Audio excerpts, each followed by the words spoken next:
계시간 those English speaking congregation, you may wear headphone set. The translation is ready. 헤드폰 껴주시고요. 황홀한 삶, 우리 같이 하나님의 말씀 같이 보시겠습니다. 베드로전서 3장 16절로 21절까지의 말씀입니다. 1 Peter chapter 3 verse 16 through 21. If you have English and Korean Bible, page 381. 신약 성경 381쪽입니다. 베드로전서 3장 16절로 21절까지의 말씀 되겠습니다. 찾으셨으면 우리 같이 함께 봉독하도록 하시겠습니다. 다 같이 봉독하겠습니다. 선한 양심을 가지라. 이는 그리스도 안에 있는 너희와 하는 자들로 그 비방하는 일에 부끄러움을 당하게 하려 함이라. 선을 행함으로 고난받는 것이 하나님의 뜻일진데 악을 행함으로 고난받는 것보다 나으니라. 그리스도께서 단번에 죄를 위하여 죽으사 불의한 자를 대신하셨으니 이는 우리를 하나님 앞으로 인도하려 하심이라. 육체로는 죽임을 당하시고 영으로는 살리심을 받으셨으니 저가 또한 영으로 옥에 있는 영들에게 전파하시느니라. 그들은 전에 노아의 날 방주 예비할 동안 하나님이 오래 참고 기다리실 때에 순종치 아니하던 자들이라.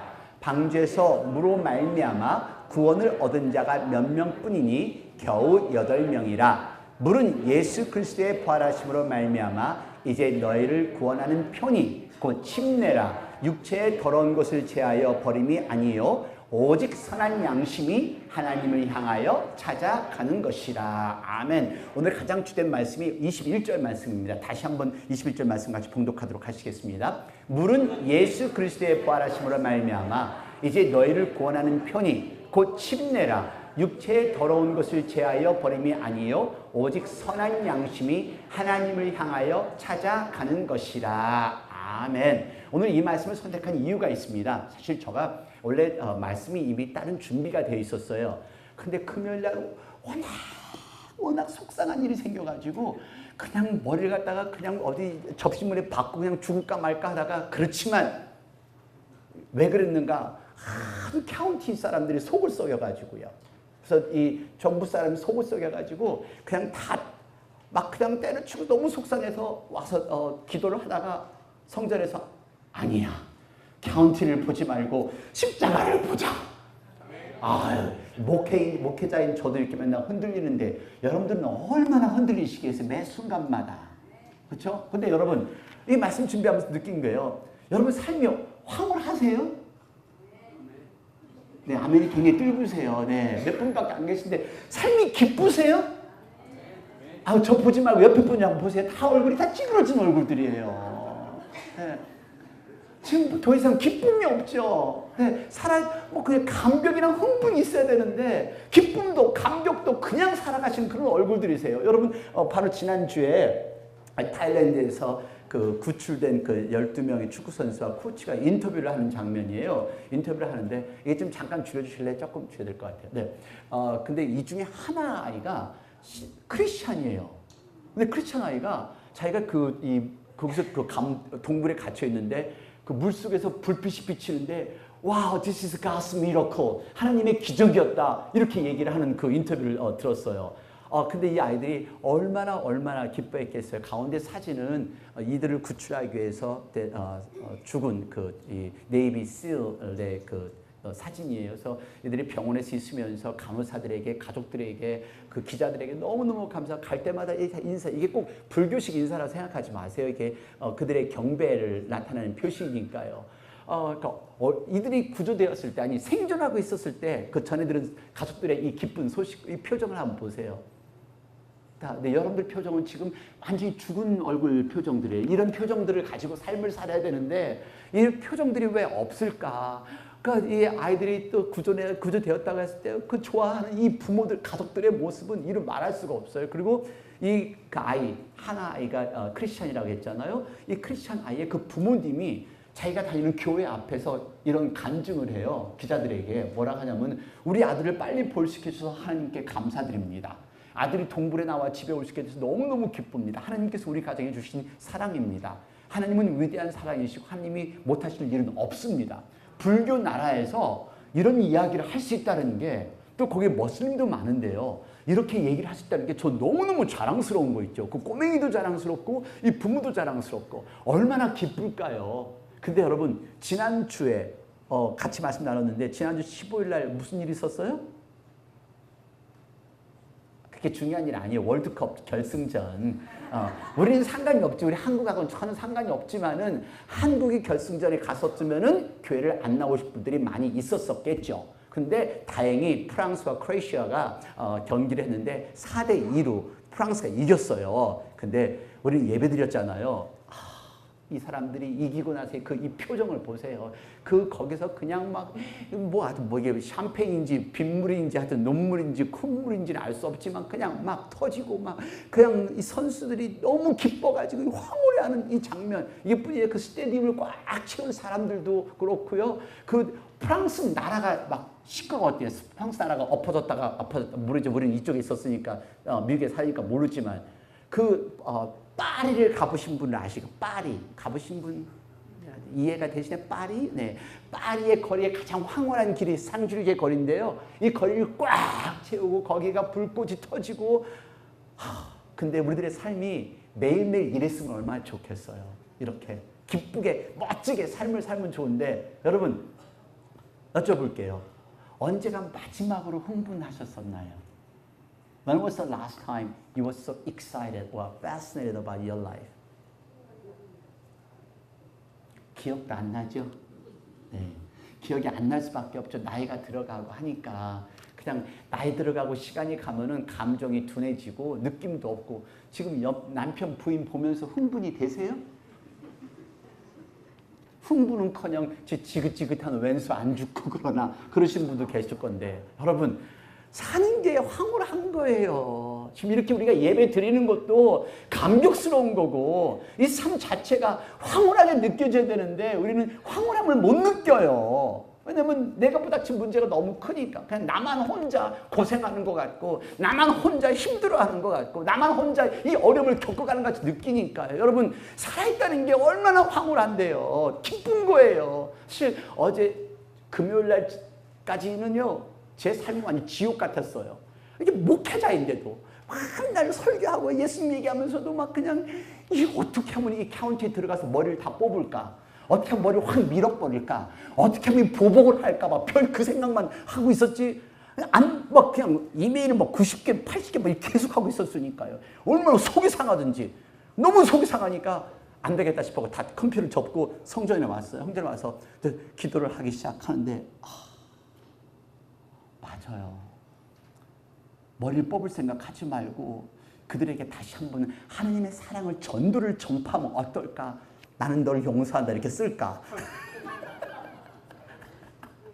아무튼 그 금요일날 그러고 나니까 몸은 벗개고 몸도 아프고 머리도 터지는 것 같고 다 죽는 것 같아요.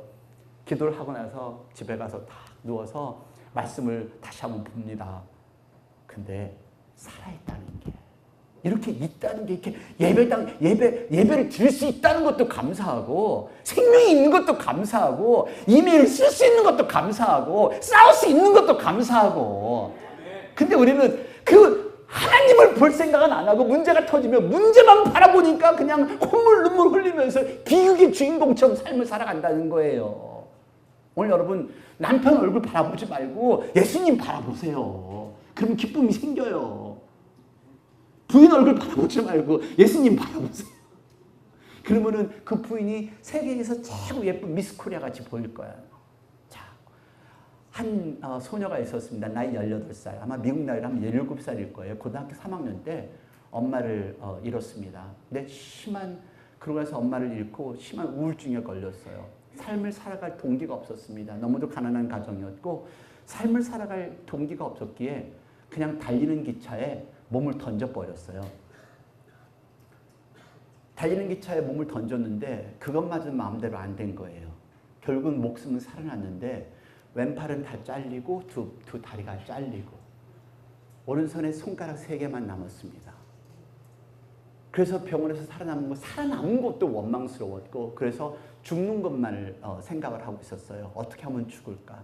어떻게 하면 자살을 할 수 있을까? 하는 그런 생각만 하고 있었는데 거기에 다하라 아키도시라는 청년이 와서 그 병원을 다니면서 복음을 전파하는 거예요. 근데 이 학생이 그 청년한테 예수님을 전해 듣게 됩니다. 근데 예수님을 전해 듣게 되면서부터 고린도 후서의 말씀을 대하다가 이제 더 이상 옛날의 모습이 아니라 새로운 피조물이니 이 말씀이 자기 자신을 딱 박히면서 자기가 새로운 사람이라는 것을 깨닫게 된 거예요. 근데 그 깨닫는 순간에 이 여자는 자기가 갖고 있는 이 손가락 3개가 그렇게 고마울 수가 없었대요.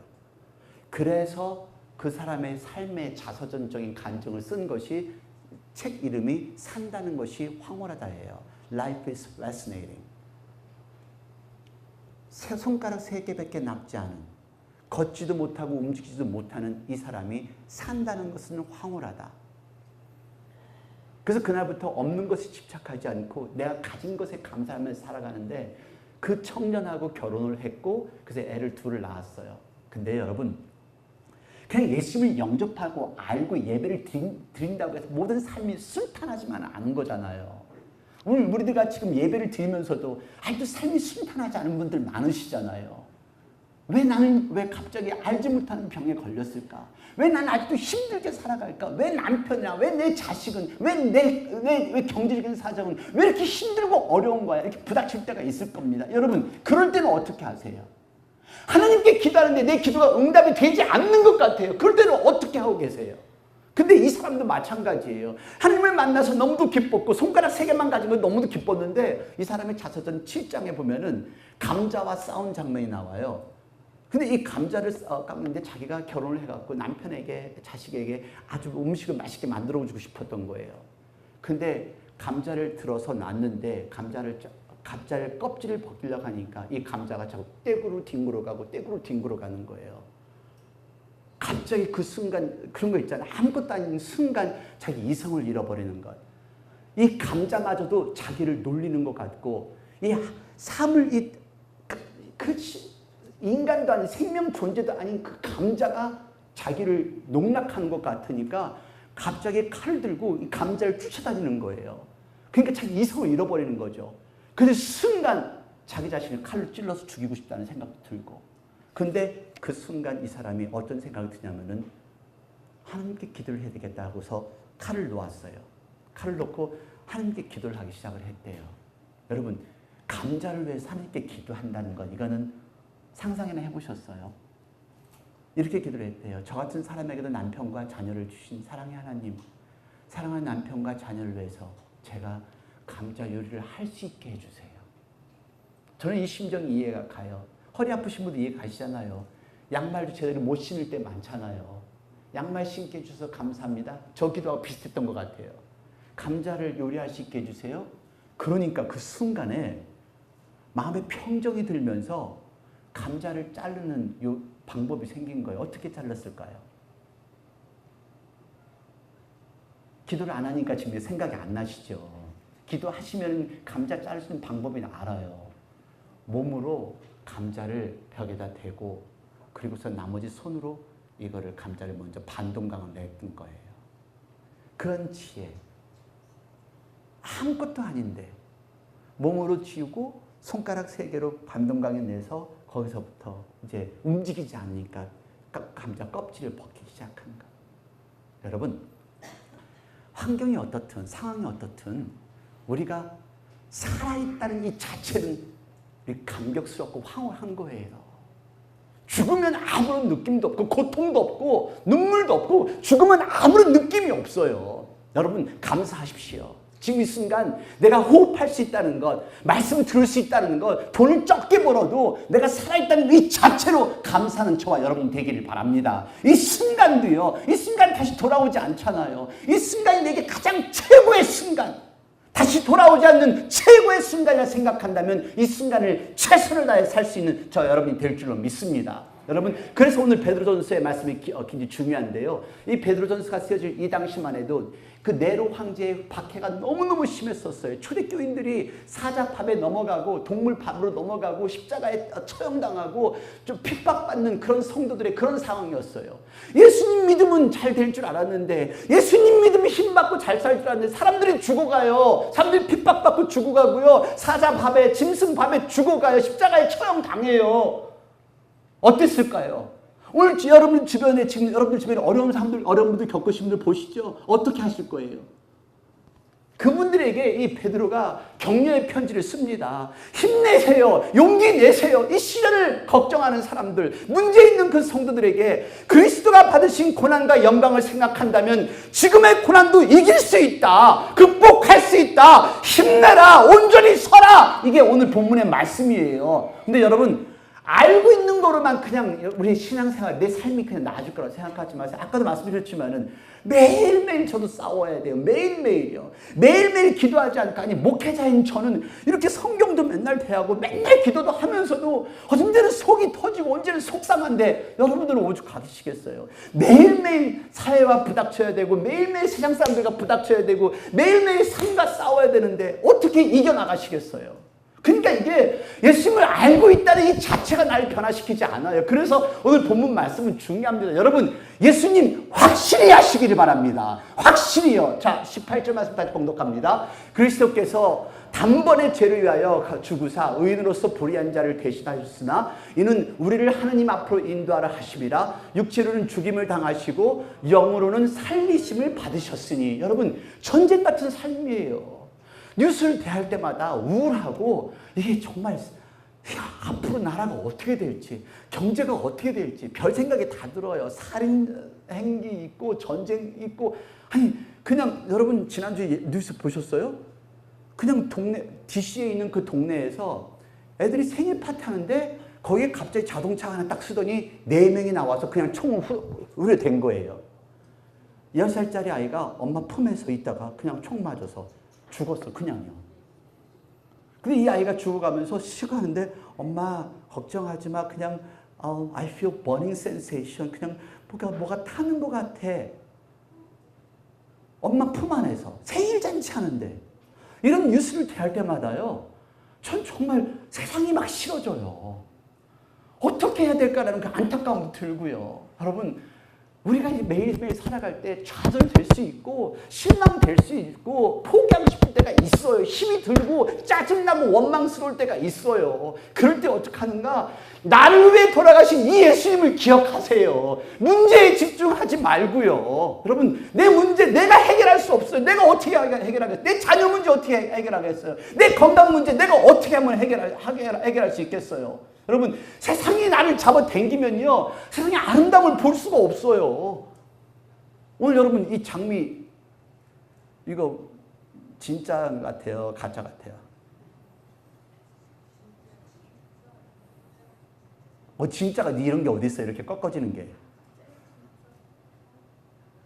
가짜예요. 가짜 손 들어보세요. 가짜. 진짜. 이봐, 같은 장미를 보면서 가짜니 진짜니, 당연히 진짜지, 이게 가짜예요. 근데 진짜를 진짜로 볼 수 없는 그런 삶을 우리가 살아가고 있다는 거예요. 여러분, 세상이 나를 땡기면은 장미도 안 보이고 꽃도 안 보여요. 세상이 나를 땡기면은요, 삶의 아름다움도 안 보이고요. 세상이 나를 땡기면은요, 그냥 인생이 구질구질한 비만 오는 것만 보이지, 정말 내 인생에 이게 아침에 따사로운 햇살이 피는 것처럼 이게 안 보여요. 그냥 짜증나고 힘들고 어려운 것만 생각되는 거죠. 자, 여러분, 이거 18절 말씀 다시 한번 보세요. 굵은 글씨 정확하게 보시면서 한번 다시 봉독해보세요. 시작. 그리스도께서도 한 번 죄를 위하여 단번에, 여기 한 번보다는 단번, 이게 제일 중요한 건데 단번에라고 그렇게 돼 있어요. 단번에, once for all. 그 다음에 의인으로서 불의한 자를 대신하시니 이는 우리를 하나님 앞으로 인도하려 하심이라. 육체로는 죽임을 당하시고 영으로는 살리심을 받으셨으니. 여기에 예수님의 가장 위대한 사역이 이거예요. 여러분, 이 땅에 오신 것은요, 단번에 죽으시러, 우리를 위해서 죽으시러, 나를 위해서, 그냥 죄인들을 죽으시러 오신 거예요. 나를 위해서. 이 땅에 오셨고 그리고 천국의 소망을 영으로는 살리심을 받으셨으니 이 소망 갖고 살아가는 거예요. 여러분 예수님이 이 땅에 오신 목적은요. 목적은 희생이세요. 누구를 위해서? 나를 위해서요. 우리를 위해서예요. 이거 생각한다면은 이길 수 있어요. 우리 고난 이길 수가 있어요. 언젠가 어느 분이 저한테 문자를 보내왔는데 이 글인 거 있죠. 그러니까 감사, 그럼에도 감사, 그럴수록 감사, 그것까지 감사. 근데 제가 이거를 한번 음을 붙여봤어요. 돌리고 돌리고 돌리고 돌려. 그러니까 감사, 그럼에도 감사, 그럴수록 감사, 그것까지 감사. 이게 참 너무 멋있잖아요. 한번 따라해 보세요. 그러니까 감사, 그럼에도 감사, 그럴수록 감사, 그것까지 감사. 되게 정말 그러니까 감사, 그럼에도 감사, 그럴수록 감사. 그래 맞아요. 내 등 뒤에서 내 예수님이 나와 함께 하는데요. 그래.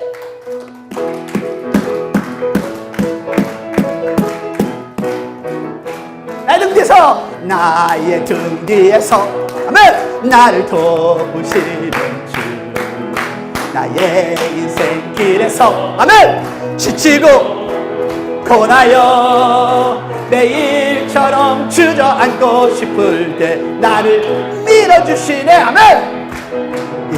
일어나 걸어라 내가 새 힘을 주리니 아멘. 일어나 너 걸어라 내 너를 나의 등 뒤에서 나를 도우시는, 나의 등 뒤에서 나를 도우시는 주. 평안히 길을 갈 때 보이지 않아도 길을 갈 때 보이지 않아도 지치고 고나여 넘어질 때면 다가와서 내미시 일어나 걸어라 일어나 걸어라 내가 새 힘을 주리니 아멘. 일어나 너 걸어라 내 너를 도우리. 나의 등 뒤에서 나의 등 뒤에서 아멘. 나를 도우시는 때때로 뒤돌아보면 여전히 계신 주 단단한 미소로 바라보시며 나를 재촉하시네 아멘. 일어나 걸어라 내가 새 힘을 주리니 아멘. 일어나 너 걸어라 내 너를 일어나 걸어라 일어나 걸어라 내가 새 힘을 주리니 일어나 너 걸어라 내 너를 도우리. 할렐루야. 예수님 온전하게 아시는 저와 여러분이 되기를 원합니다. 그 다음에는요 오늘 본문의 말씀을 택한 이유가 또 있어요. 침례를 확실히 하십시오. 다 같이 21절 말씀 봉독합니다. 물은 예수 그리스도의 부활하심으로 말미암아 이제 너희를 구원하는 편이 곧 침례라 육체에 돌아온 것을 제하여 버림이 아니요 오직 선한 양심이 하나님을 향하여 찾아가는 것이라. 여러분 저희들이 사실 교회가 여기에 베프티스몰이 없어요. 보통 침례교회 가시면 침례탕이 있는데요. 우리가 침례탕이 없어요.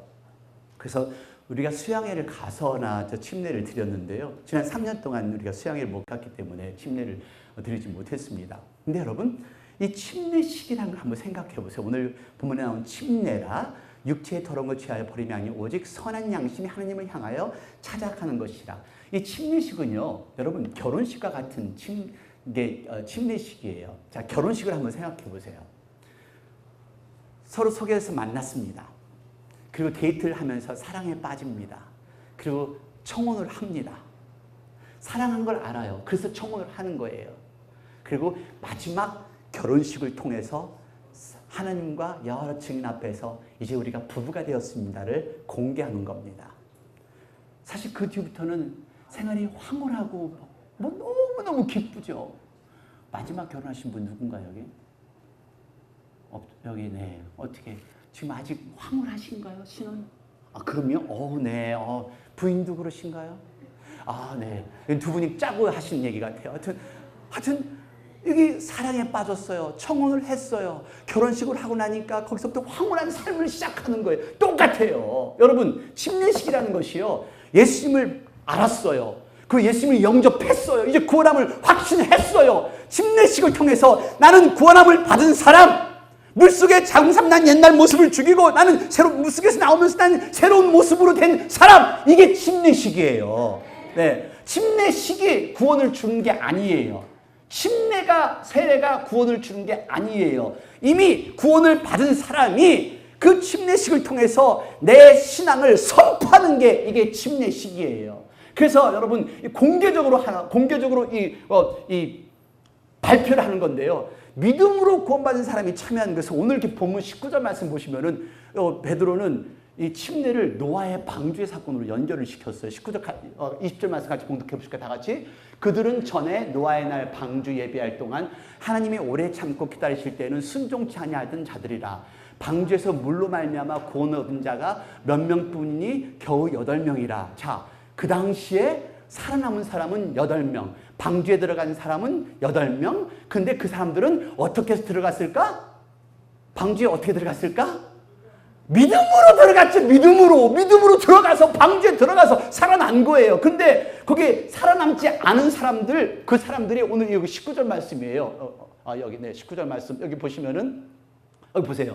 저가 또한 영으로 옥에 있는 영들에게 전파하시니라. 아직 구원받지 않은 사람들에 보시면은 20절에 그들은 전에 노아의 날 방주에 예비할 동안 하나님의 오래 참 기다리실 때 순종치 아니하던 자들이라. 그래서 아직 구원받지 않은 사람들을 위해서 예수님께서는 이 땅에 오셔서 단번에 죽으셨다는 겁니다. 희생하셨다는 겁니다. 그래서 침례는요, 이 베드로는 지금 노아의 방주 사건을 통해서 이 물을 통해서 구원받은 사람, 구원받지 않은 사람, 물론 침례식이, 말씀드린 침례식이 우리를 구원시키는 거 아니에요. 구원받은 사람이 침례식을 참여하는 겁니다. 그런데 어떤 분들은 침례식을 한 목욕 정도라고 생각을 해요. 그래서 오늘 본문에 그런 말 나오는 거예요. 이게 20절에 21절에 물은 예수 그리스도의 부활하신 말미암아 이제 너희를 구원하는 편이 곧 세례라 침례라 육체의 더러운 것을 제하여 버림이 아니요. 육체의 더러운 것을 제하는 게 아니라, 침례를 통해서 여러분 용서받는 거 아니고요. 침례를 통해서 여러분들의 삶이 바뀌는 거 아니에요. 다만 구원받은 사람이 침례식을 통하여서 자기의 삶의 결단을 나타내는 게 이게 침례식이에요. 나는 이제 옛날 모습 죽습니다. 이제 새로운 모습으로 삽니다. 이게 침례식이에요. 근데 여러분, 침례를 제가 오랫동안 그래서 설교를 안 했었는데요. 그럼 유아 세례는요? 그리고 머리에 장로교회 감리교 다니면서 뿌린 세례는 어떻게 하고요? 그리고 천주교 다닐 때 제가 이렇게 물을 그냥 이렇게 막 물을 흘러내리도록 해주셨는데 그건 어떻게 해요? 여러분, 성경에는요, 세례라는 단어가 없어요. 영어로는 뭔가요? baptism. 하나예요. 단어가 하나인데 그 baptism이란 이 단어 자체는 물속으로 완전히 들어간다는, immerse into the water, 물속에 완전히 들어가서 장사 지낸다는 그 뜻이에요. 물과 연합한다는 것. 그 침례는 물속에 들어가서 나를 장사 지내고 새로운 모습으로 나오는 그것을 얘기하는 겁니다. 그러니까 세례나, 그렇다고 세례나 어렸을 때 이 세례나 무슨 뭐 다른 데서 받은 거 이게 잘못된 겁니까? 구원 안 받은 겁니까? 말씀드린 대로예요. 세례나 침례가 구원을 주는 게 아니에요. 이미 구원받은 사람이 침례를 받는 것이지요. 그렇다면 그럼 어떻게 해요? 우리 저기 옛날 세례 받았는데 그러면은 저희 침례기 받는데 침례 또 받아야 되나요? 그는 여러분에게 달렸습니다. 이 사도행전 19장에 보면은요, 이런 말씀이 있어요. 바울이 가로되, 그럼 19장 3절 말씀, 바울이 가로되, 그럼 너희가 무슨 침례를 받았느냐? 대답하되 요한의 침례로라. 바울이 가로되, 요한이 회개의 침례를 베풀며 백성에게 말하되 내 뒤에 오신 이를 믿으라 하였으니 이는 곧 예수라 하거늘 저희가 듣고 주 예수의 이름으로 침례를 받으니. 그러니까 만약에 여러분들이 세례를 받으시고 침례교회에 와서 봉사를 하고 직분을 받고 그리고 이제 앞으로 가르치시기만 하시면은 재헌신하는 마음으로 다시 받으셔도 돼요. 하지만 이 세례나 침례 때문에 교회가 갈라지고 목사님이 쫓겨나고 교인들이 쫓겨나는 그런 불상사가 지금도 있어요. 이게 중요한 게 아니에요. 가장 중요한 것은 내가 예수님을 어떻게 영접을 했고 구원의 확신이 있느냐, 이것이 중요한 겁니다. 그래서 침례는 믿는 자, 내가 예수님을 주님으로 영접합니다, 고백한 자들이 침례를 받는 겁니다. 그래서 그 당시 초대교인들은 얼마나 침례를 중요하게 생각하는지 한 예가 여기 있는데요. 아놀드 로제는요, 독일계 소련 사람이에요. 근데 그 독일계 소련 사람인데 그 우크라이나에서 그쪽 남쪽 소련에 있는 남쪽 지방에서 좀 따뜻하고 사이가 좋았었대요. 근데 이 공산주의 러시아가 이 정권을 잡으면서 모든 크리스찬들을 갖다가 처벌을 하는데, 특히 이 아버지 아놀드 로제의 아버지는 그리스도의 그 전도자였대요. 그러니까 우리로 말하면 아마 이제 선교사 같은 역할을 했었던 것 같아요. 근데 선교사로 말미암아서 그래서 이 소련 공산당이 이 가족들을 다 처형을 시켜야 돼요. 근데 사형을 시키는 것보다는 시베리아 가장 추운 나라, 지금 그 당시 1933년도에 기록적인 그 추위를 남겼었는데요. 화씨로는 99도, 섭씨로는 67도. 그러니까 영하 그러한 날씨를 할 만큼 전 세계에서 가장 추운 겨울 날씨를 기록하는 데가 시베리아 반도라고 합니다. 근데 시베리아로 보내줬어요. 그래서 이 사람들이 생각할 때는 거기 가서 그러니까 사형을 시키는 것보다는 거기서는 얼어 죽을 것이다 생각하고 보낸 거죠. 그런데요, 이 가족들이 살아남습니다. 근데 거기에서 이 아놀드까지도 아버지를 통해서, 믿는 사람들을 통해서 예수님을 영접하고 신앙생활하기 시작을 하는 거예요.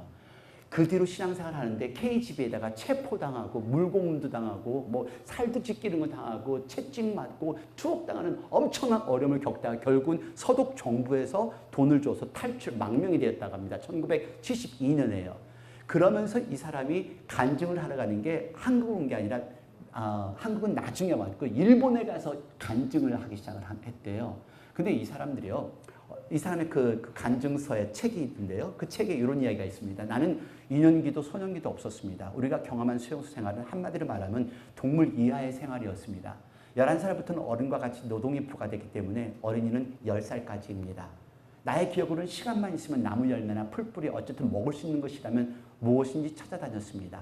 나와 부모님을 위해서였습니다. 나는 40세까지 배부르다는 것이 무엇인지를 전혀 몰랐으며 15살까지는 세상에 사탕이라는 것을 있는 것도 몰랐었습니다.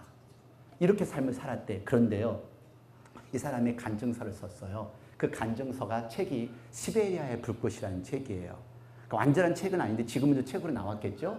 근데 이런 속에서 그 당시에 시베리아에서 동물처럼 신앙생활하다 잡힌 사람이 3만 명인데 2만 8천 명이 죽었대요. 2천 명이 살아남은 그 중에 하나가 되어서 간증을 하게 되는데, 이 사람이 그 침례에 대한 일화를 써 있어요. 그 일화가 어떻게 써 있냐면은 아버지가 돌아가시기 전에 자기한테 그랬대요. 침례는 하나님과의 계약이다. 이제 하나님과 계약을 위해서 침례를 받아야 한다. 그렇게 말씀을 해서 이 아이가 침례를 받기 위해서 성경이 없기 때문에 300km 떨어진, 집에서 300km 떨어진 데 곳에 가서 성경 공부를 하고 기도를 하기 시작했답니다. 그래서 거기서 준비를 하고 돌아와서 침례를 받는데요. 이런 두꺼운 얼음이 있는, 그도 밤에, 낮에 받으면 비밀경찰들이 와 잡아가기 때문에 밤에 20명 정도가 두꺼운 얼음을 깨고, 이런 이건 이제 하나의 거기서 찾은 사진인 것 같아요. 이런 식으로 얼음 속에 들어가서 침례를 받을 정도였다고 합니다. 그래서 이들에게 침례는 생명이고, 이들에게 침례는 그들의 신앙의 고백이기 때문에. 근데 그날 자기가 침례를 받는 날 비밀경찰들이 그 침례를 받는 호수로 보내셨었는데, 순간 그날 느낌이 이상해서 이 반대쪽에 10km 떨어진 또 다른 지역에 가서 침례를 받았는데, 이 사람들은 무사히 받았고 이 경찰들이 여기를 찾아갔었다고 합니다. 그래서 살아났는데요. 이 아놀드 로제가 커서 목회자가 되면서 복음을 전하면서 5천 명이 넘게 침례를 주었대요. 근데요, 그 중에 30명이 그날 갔던 비밀 경찰들 중에서도 침례를 받았고, 비밀 경찰들만 30명이 넘게 침례를 받았다고 합니다. 여러분, 이들에게는요, 침례가요, 삶의 전환점이었어요. 얘들에게 침례는 신앙의 열매였고 신앙의 결단이에요. 그러니까 삶이 틀려 보이죠. 여러분들 다 받으셨을 거예요. 침례도 받고 치료도 받으셨을 거예요. 근데 삶이 바뀌셨어요? 아마 물속에 들어갈 때, 나올 때는 그때 막 눈물 흘릴 거예요. 근데 나오고 나서 이제는 아무런 느낌이 없어요. 변한 게 없잖아요. 여러분, 이들의 침례는요, 죽음을 불사한 결단의 행동이었습니다. 그들이 나타날 수 있는 신앙의 결단이고 그들이 유일하게 표현할 수 있는 예수님에 대한 사랑이었어요. 그래서 침례식을 이 사람들은 했어요. 그래서 침례의 의미는 굉장히 중요합니다. 오늘 여러분 이미 예수님 영접하셨죠? 구원의 확신이 있으시죠? 아직 침례 안 받으셨으면 침례 받으십시오. 그래서 저희들 침례탕이 없기 때문에 8월 5일 앞으로 2주 후에 포러블 침례탕을 빌려올 겁니다. 그래서 포러블 침례탕을 앞에 놓고 연합 예배를 드린 후에 우리 필리핀 성도들까지 포함해서 같이 침례를 드릴 예정입니다. 그래서 여러분들 기도해 보시고요. 기도하시고 여러분이 결단하십시오. 다시 제 마음으로 침례를 받기를 원하신 분은 침례를 받으시고요. 아직 침례를 받지 않으신 분은 이번이 기회입니다. 삶의 결단을 내리십시오. 이제 마지막 한 얘기를 하고 설교를 마치겠습니다. 인생이 왜 아름다운가? 여러분들이 인생을 아름답게 보시면 아름답습니다. 1997년에 아카데미상을 휩쓸은 이 영화인데요. 그 프랑스의 칸느 영화제에서도 그랑프리를 산 영화입니다. 근데 이 제목 자체가 Life is Beautiful, 인생은 아름다운데 사실 영화 자체는 아주 슬픈 상황이에요. 아주 비극적인 상황인데 그 상황에서도 인생을 아름답게 보는 한 아버지의 교훈을 나타낸 건데 아주 정말 아름다운 가정이었습니다. 이태리 계통의 유대 사람이 이태리에서 삶을 살아가는데요. 근데 그 당시에 2차 대전이 터졌습니다. 2차 대전이 터지면서 그 남편 구이도가 그 부인 이 도라와 함께 아들 좌샤를 놓고 살아갑니다. 근데 2차 대전이 터지면서 독일군이 유대 계통인 사람 남편과 아들을 수용소로 데리고 갑니다.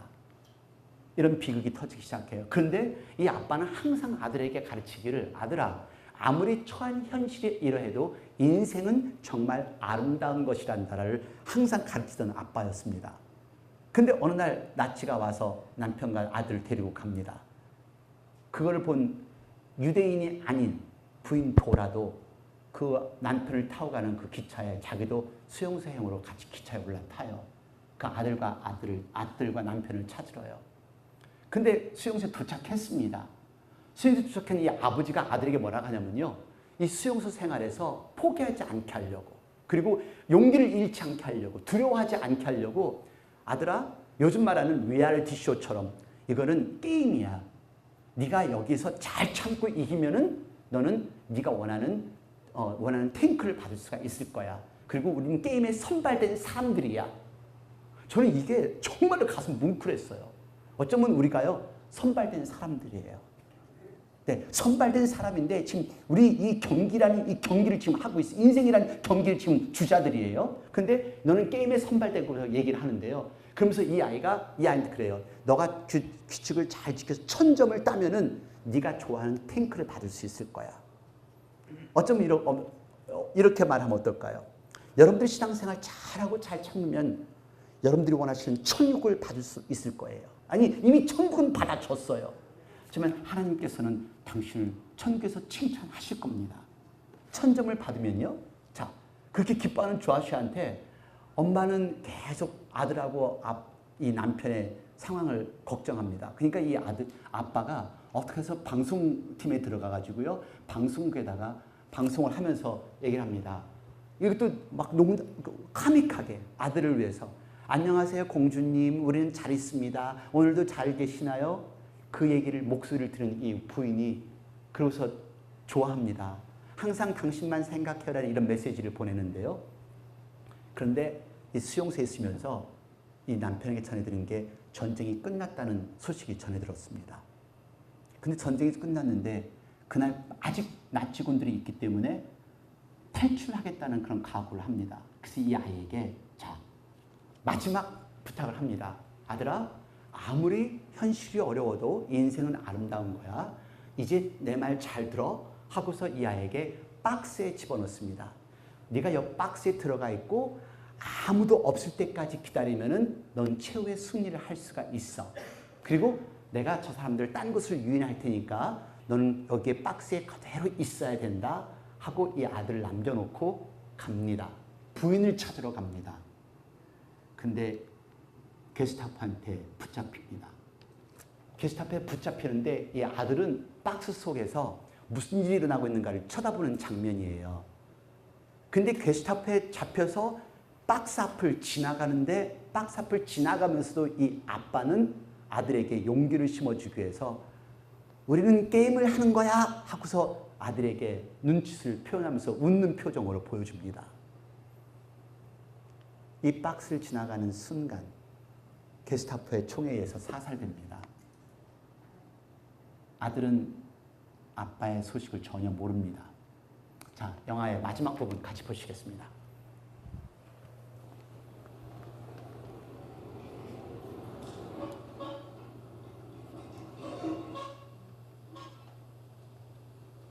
박스에서 아이가 이제 나옵니다.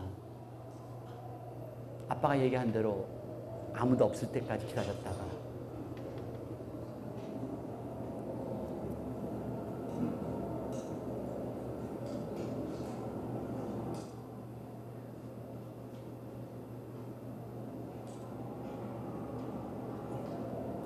이 아이의 머릿속에는 인생은 아름답다, 삶은 황홀한 것이다라는 것이 머리에 박혀 있습니다.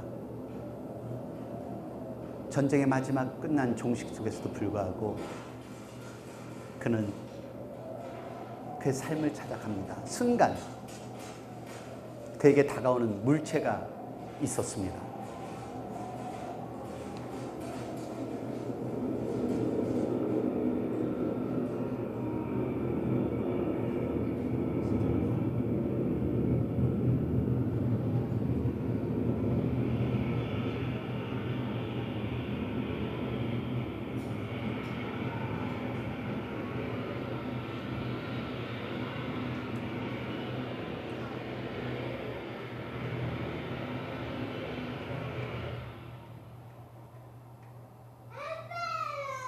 진짜야.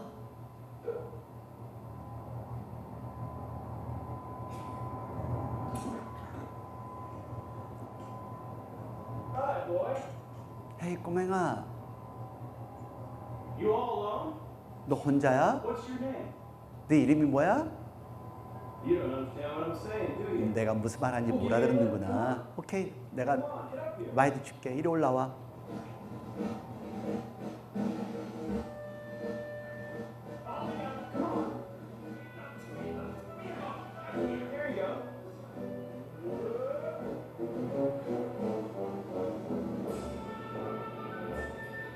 이렇게 전쟁이 끝나면서 모든 포로가 자기들의 나라를 향해서 걸어가는 중입니다.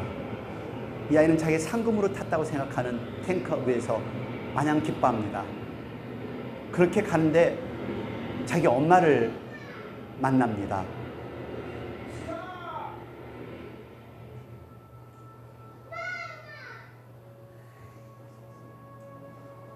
엄마를 만나면서 이 아이는 소리를 지릅니다. 이것이 내 이야기입니다. 이것이 우리 아버지가 나를 위해서 희생한 이야기입니다. 그리고 우리 아버지가 나에게 주신 선물입니다. 엄마, 나 이겼어. 내가 1000포인트를 따서 이제 내가 이렇게 웃을 수가 있는 거야. 탱크도 가져갈 수 있어, 집에. 예스! 나 이겼어, 엄마. 여러분, Life is beautiful. 여러분들 상황에 어떻게 쳐다보냐에 따라서 기구한 운명일 수도 있고 감사한 운명일 수도 있습니다. 오늘 여러분들 삶이 아무리 힘들고 어렵다고 해서 나 삶은 너무 아무런 의미가 없다라고 하지 마십시오. 살아있다는 것은 감사한 일이고 살아있는 것 이 자체가 황홀한 일이에요. 이렇게 예배 드릴 수가 있고 이렇게 발이 있고 다리 있고 손이 있고 찬양할 수 있는 입이 있고 들을 수 있는 귀가 있고 어떻게 삶을 보시고 계세요? 저 삶이 아름다워요. 오늘 아침에 햇살이 딱 뜰 때 그렇습니다. 하나님, 어제 비가 와서 바켓을 9개를 놨지만은 하지만 이제 이렇게 아름다운 성전을 주셔서 감사합니다. 여러분, 아름다운 거예요. 삶은 아름다워요. 고통과 아픔이 있어도요, 삶을 아름답게 보시면 당신의 남편을, 당신의 부인을, 자녀를, 당신의 삶을 아름답게 보시면 아름다워요. 우리 교회 얼마나 아름다워요. 아멘이 들은 거 보니까 안 아름답다고 생각하시나 봐요. 우리 교회 얼마나 아름다워요. 우리 아름다운 교회에서 아름다운 가족들끼리 신앙생활 한다니 이게 축복입니다. 여러분, 우리에게 주어진 두 번째 삶, 크리스찬 삶이에요. 신앙인의 삶, 멋지게 사십시오. 그리고 침례도 미루지 마십시오. 받아야 될 것 같으면 지금 이제 다음 주에 받으십시오. 이제 새롭게 우리들의 신앙의 여정 출발하는 저와 여러분이 되기를 원합니다. 기도하시겠습니다.